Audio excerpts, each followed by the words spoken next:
Welcome, Johnny. Thanks for being on. Yeah, excited to be here. Thanks for having me, James. Yeah.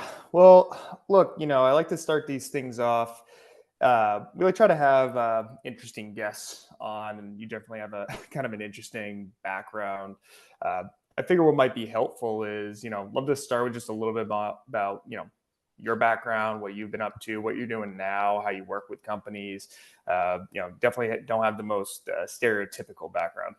Yeah, for sure. Happy to dive in. My name's Jonny Boyarsky. I am a founder and an investor. Kind of work across the board. I also run an organization called Literally Helping Startups, where we help founders for free. I'm in the process of building a company called First Glance to make the whole process easier. And I also am at a fund called Athenian based here in Boston. Yeah, I do have a little bit of a rambling background. I'm not sure where you want me to start, but happy to go back to the academic or the career, whatever you think is most relevant. Yeah, let's do the career. That's probably the most applicable, I think, to people watching. Yeah, for sure, for sure. I started my career, working at a number of different startups kind of throughout undergrad and grad school, and then started working at an accelerator almost 5 years ago now. And that's where I sort of got my first taste into entrepreneurship. I was meeting with early stage founders from pre-seed through Series A all around the world. And we were helping them, prepare to pitch and get intros to investors. And it was a really interesting position to be in. I especially think in that 2020 and 2021, and even 2022 raising environment. I had started kind of during COVID and things were uncertain for a while, but then as people started making some pretty crazy investments at some pretty high valuations, which led to a lot of down rounds and a lot of stagnation in company building. So it was a really interesting time. I then went and started my own company that was called StarSync, which was a creator economy play to kind of make like a Cameo on steroids.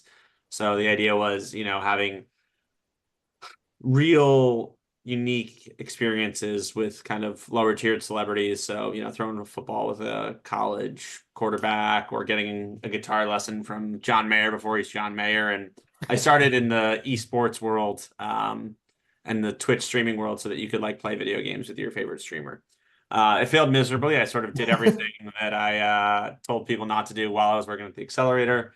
Spent a lot of my own capital on that, but learned a lot and enjoyed it. And then, after nearly after a few years at the accelerator, I left and I started literally helping startups, and that was just about a year and a half ago. And in the last year, we've met with over 1,000 startup founders. Great branding, by the way. Thank you. I get a lot of mixed takes on it. Some people love it, some people hate it. Yeah, so you deal primarily with early stage companies, right? Kind of like that ideation through call it seed round. Am I getting that right? Yeah, so we really work with companies. Still pre-seed and seed is the biggest point. Whether you're a founder who's kind of looking to explore an idea, we're kind of a great sounding board, or you're a founder who's, got some real traction and doesn't really know how to go about raising, or even having conversations about raising, like whether or not it's a good fit for you. We're happy to meet with you. We meet with founders, kind of point them in the right direction. Yeah, that's our sweet spot and that's our target. And we're industry agnostic. I'm not the best person to sort of advise on like bio or pharma or even space, but I've seen a lot and been around a lot of investors and founders, so have a good finger on the pulse there. So, what do you because we primarily play in the growth stage, so call it that Series A, even later Series A onward is where most of our clients tend to fall into. They've gone through the seed, they've gone through a couple rounds of institutional financing by the time they come to us most of the time. What are you seeing right now on the early stage equity side, or angel through that seed round? Where's the activity? Yeah, I would say that 2023 was pretty quiet. Everyone was talking about dry powder and that these firms, these VC firms can only sit on capital so long before they need to start deploying. But I found it to sort of be pretty quiet. I think we're starting to see more activity this year. I think AI's kind of remained hot throughout, but I think people are starting to, pick up their heads and say, well, what's going on? I still think that they're kind of cutting checks in a fashion that I think is a little bit too, um, just a little too risky. I think In that, the AI space. yeah, I think that Yeah. people are betting on things that they want to work more than I think have a practical application. I especially think that anyone kind of trying to sell to other software engineers, because a lot of these tools are extremely sophisticated and can only be used by certain parties, is something that I'd be wary of. I think angel activity kind of remained pretty steady throughout. Angels are still cutting checks, especially those, angel investing is always they're great people because they're not demanding anything. Like a lot of VCs will demand traction, but angels will just demand that you're a good storyteller and that they like you and they want to. They if you truly find an active angel investor, they'll want to cut checks, which Mhm. is fun and exciting and it makes it a lot easier. Um, but yeah, I don't know. I would say on the VC side, I've seen people cutting uncapped safes. I've seen, kind of that valuation for the pre-seed AI company with like a good founding team somewhere in the 7 to 12 range, post money val. Um, yeah, that's some of what I've seen.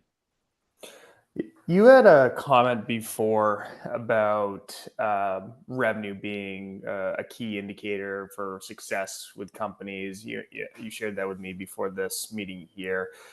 Where do you tend to see founders now focus? Because I know a few years ago it was basically you had a product and an idea or like a couple of pilot customers and you can get funding because everyone was just racing to get into a deal. Yeah. I know on the growth stage side, we're seeing much more focus on profitability versus just revenue growth. Are you seeing more? What are you seeing on the early stage side, essentially? Yeah. Revenue, traction, things like that. What are the requirements there?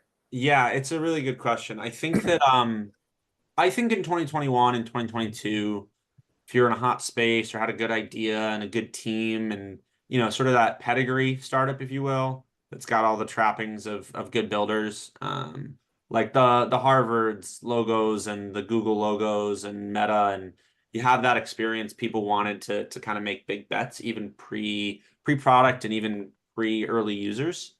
I think that what we're seeing now is much closer to A where I think it should be, but a place where you need to show that you have something that people want to use.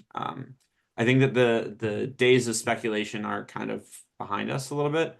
Again, AI is still the carve out, and I have seen a lot of AI companies without real users, without paying users, raise money. And I think that hype cycles will always be the case. We have no idea what the next technology was, but as you saw during Web3 and there were companies raising and the hype came and it went. So Yeah. I think that whatever the next hype cycle is, like be wary. But there's also hype for a reason. Some of these AI companies could blow up. I mean, look at how fast OpenAI went to a billion and beyond. And so it's pretty crazy how quickly companies can. But I think that the focus in the earliest stages is showing true product market fit. And I think that the other biggest thing, especially if you're B2B SaaS, seeing it beyond the founder's network, in my opinion, is one of the most important things. So I see oftentimes, 35 plus year old founders who are able to get early paying clients, but they're all like their friends, or it's a network they built up and they cash in. And so it's like, show me that this is starting to explode sort of naturally. I want to see that kind of virality and that growth. And I think that's what investors want to see really before wanting to cut a check. Yeah, okay, that makes sense. And when it comes to investors cutting a check, one of the big debates, we raise debt for companies. Their companies are always debating: do I want to do an equity round? Do I want to do debt?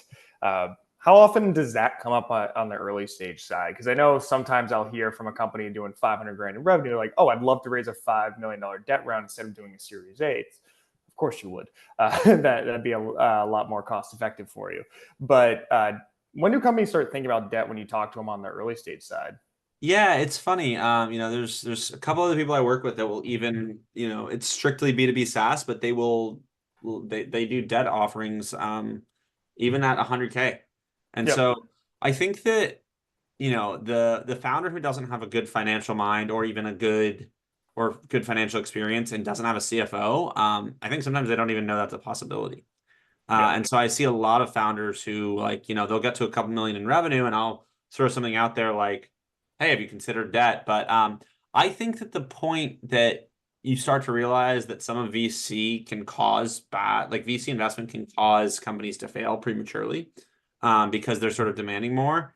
So I think that a lot of companies, when they get to the Series A, should pick their heads up and say, is there debt? And I know that obviously that's what you guys do, but it's Yep. it's a huge question of like, people it doesn't enter their heads as naturally as I think it should. And I think that, many founders, the goal is to exit for 50 plus million, and that would be incredible outcome and everyone would be happy. And so I call it like the self-aware founder who's not trying to be Sam Altman or, like trying to build a unicorn. I think that they should really look into that because it can help you grow, especially if your cash flow is sticky and consistent. It's not as high risk. And I think too that as you sort of highlighted to me, there are good rates that you can get capital at. And so I think that, if that's the case, then do you want to give up another 10 to 15% equity in a round to have people breathing down your throat? And I think hybrid rounds too are something that I'm seeing a lot more of as of late as well. Those are kind of some of the big things that I think are key in those growth stages. Like when you really hit that Series A, like pick your head up and start to treat this like a large corporation, which Apple will take out a $2 billion loan because they'll get it Yeah. lent to them at 0.5% or 1% because it's as low risk as possible. Maybe not where T-bills are now, but when T-bills are Yeah. really bad, people will lend at a corporate level of really low percentages. And so as you kind of build and grow, it's important to start treating this like a mature adult startup or a mature adult company that, actually knows how to manage their cash. Yeah, it's funny you mentioned some of the pressure that VC financing can put on companies. Uh, one of the big things that after the cost, the big thing that companies always bring up to us are covenants. Hey, they're whether it be some type of modest liquidity covenant, a revenue retention, or burn covenant, something like that. Lenders, I'd say probably about 2/3 of the time, have some type of covenant in there to manage their exposure. So I'm kind of interested in your take on this because my response to companies has always been, look, if you end up in a difficult spot, I can almost guarantee you will not be because of the lender. Lenders will work with you much, much more so we've seen historically than equity investors. Um, what have you seen historically on that? If you can elaborate a little bit more on the pressure that that equity funding can put on companies that can cause them to misstep or basically the equity equivalent of a covenant breach. What have you Yeah, seen there? it's a good question. I think that one of the ways that sort of VC has sort of become broken is, in the early to mid 2000s when it kind of really got started. Everybody likes to talk about private investing as though it's always been around and it started in Boston with whaling, in the 1780s because they needed money for a big whaling expedition. And then, Mark Andreessen started to cut checks and then and Ben Horowitz, and they created a fund around it.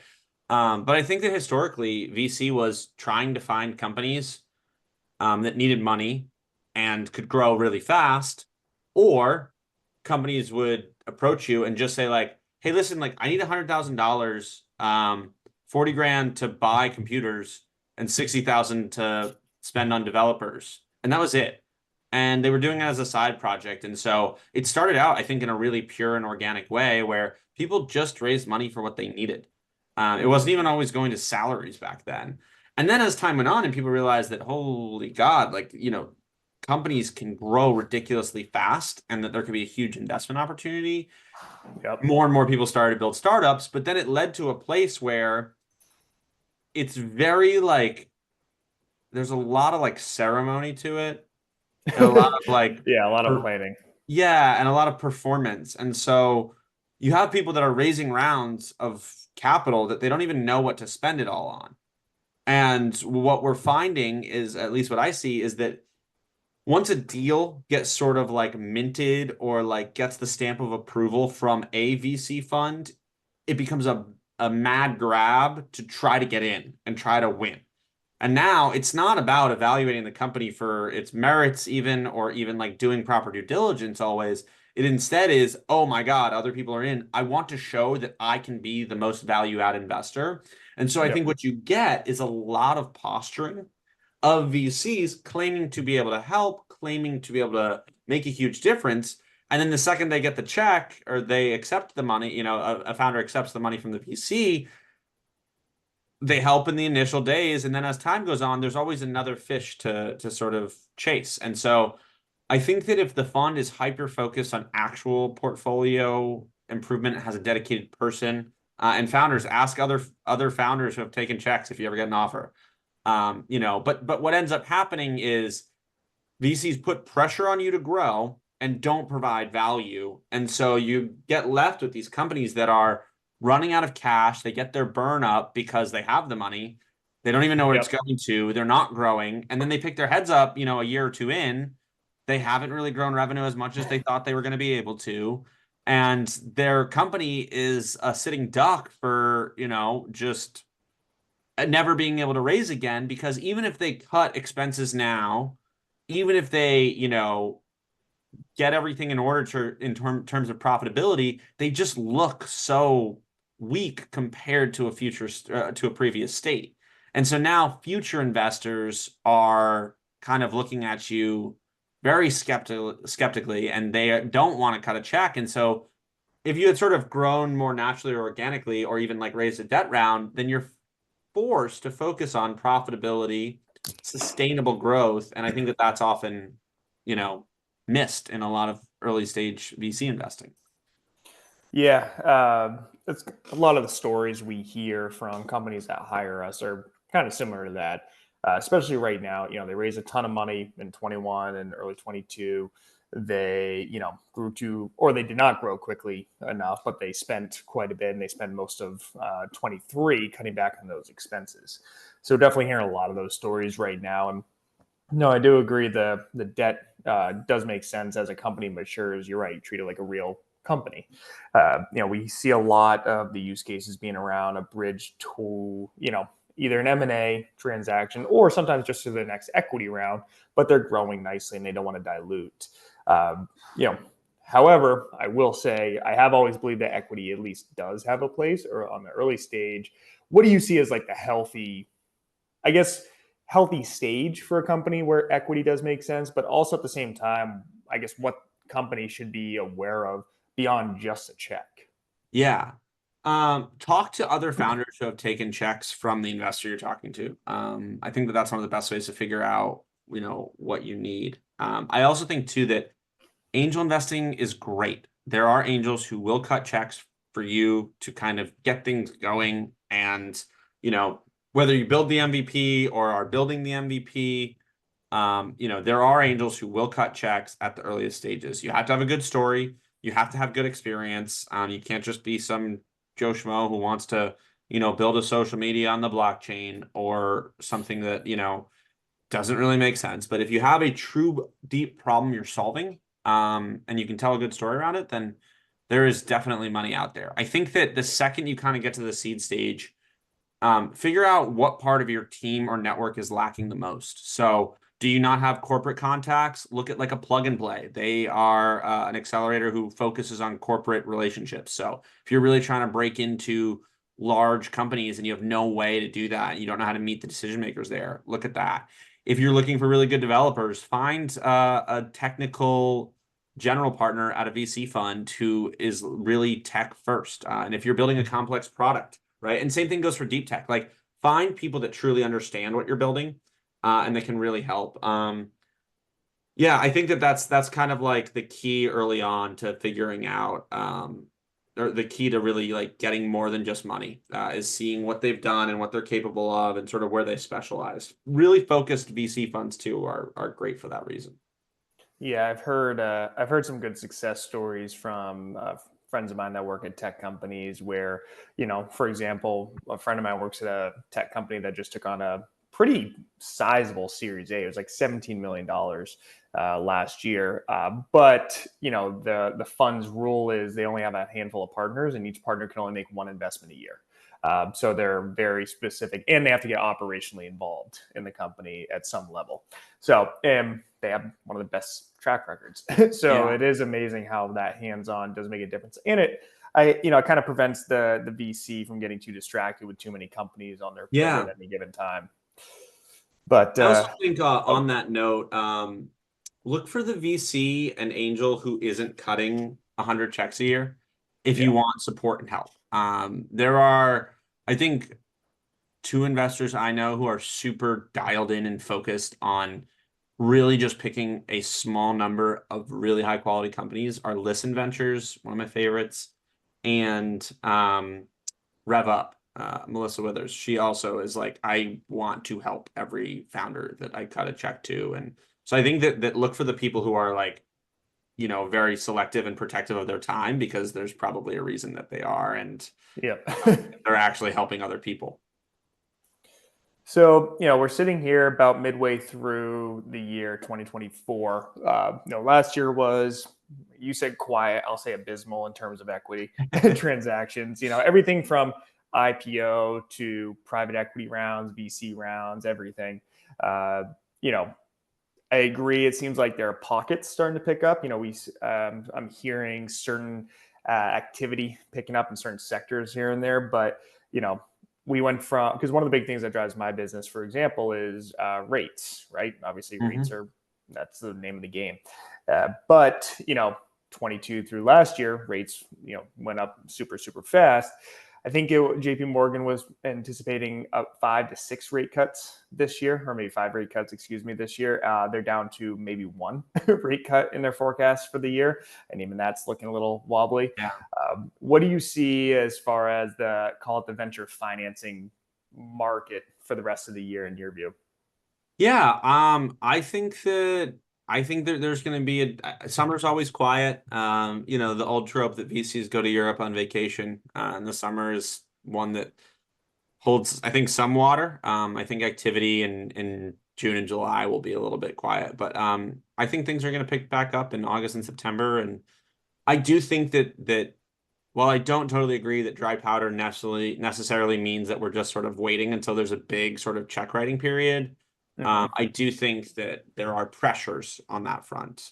And so I don't think anybody is really like, freaking out as much about the public markets. And I don't think people are like truly freaking out about like a recession. Like I think there were murmurs of recession and for what years, right? Since that dip in COVID and then the following like bounce back, I Yeah. think people have been murmuring kind of like, oh, there's going to be a recession, and that went on for 2 to 3 years of people saying that, and so I think that people have sort of stopped saying that because they had been whispering about it for so long and saying it was inevitable, and then it didn't really happen at all, and there's a lot of things that I think are maybe broken about some parts of the economy when it comes to like housing and yeah, the interest rates right now and everything on that front. But I don't think that there will be like